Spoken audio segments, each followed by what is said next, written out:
হানজালা নতুন বিবাহ করেছে।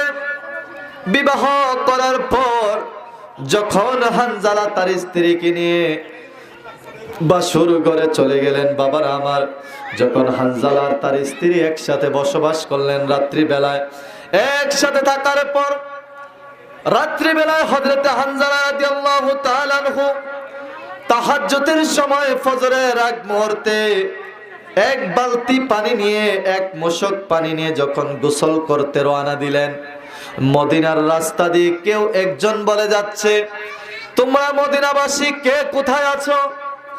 তোমরা মদিনাবাসী কে কোথায় আছো? তোমরা খবর জানোনি নবী মুহাম্মদুর রাসূলুল্লাহ সাল্লাল্লাহু আলাইহি ওয়াসাল্লামকে উহুদের ময়দানে শাহাদাত করিয়েছে। নাউজুবিল্লাহ। এই কথা যখন শুনলেন, বাবারা আমার, হযরত হানজালা হাত থেকে বালতিটা ছেড়ে দিয়ে একটা দৌড় দিয়ে ঘরের দরজায় চলে আসলেন।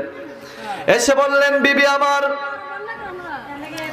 আমাকে ক্ষমা করে দাও, আমি তোমার হক আদায় করতে পারলাম না, আমাকে তুমি মাফ করে দাও, আমার ঘর থেকে তরবারি বের করে দাও, এখন আমাকে তরবারিটা তুমি তাড়াতাড়ি বের করে দাও। হানজালার স্ত্রী বলল, স্বামী আমার, আপনার উপর তো গোসল ফরজ, আপনি তো গোসল করতে গিয়েছেন, আপনি তো গোসলের জন্য বের হয়েছেন, আপনি গোসল বাদ দিয়ে আপনি কেন তরবারি খুঁজতেছেন বুঝলাম না। স্বামী আমার, আপনি তো আজকে নতুন বিবাহ করেছেন, তরবারির কি প্রয়োজন?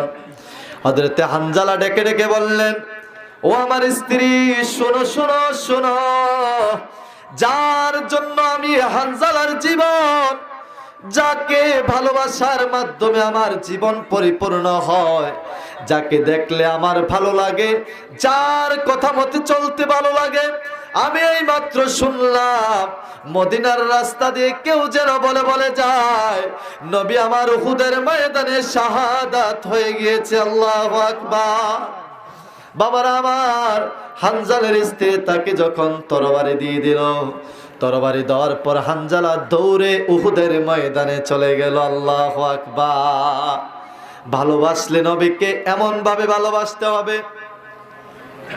হযরতে হানজালা উহুদের ময়দানে গিয়ে অনেকগুলা কাফেরকে তিনি হত্যা করলেন। তার তরবারি দিয়ে অনেকগুলা কাফেরকে যখন হত্যা করলেন, একটা মুহূর্তে হযরতে হানজালা রাদিয়াল্লাহু তাআলা আনহু তিনি নিজেও শাহাদাতের পেয়ালা পান করলেন। সকলে বলে, ইন্না লিল্লাহি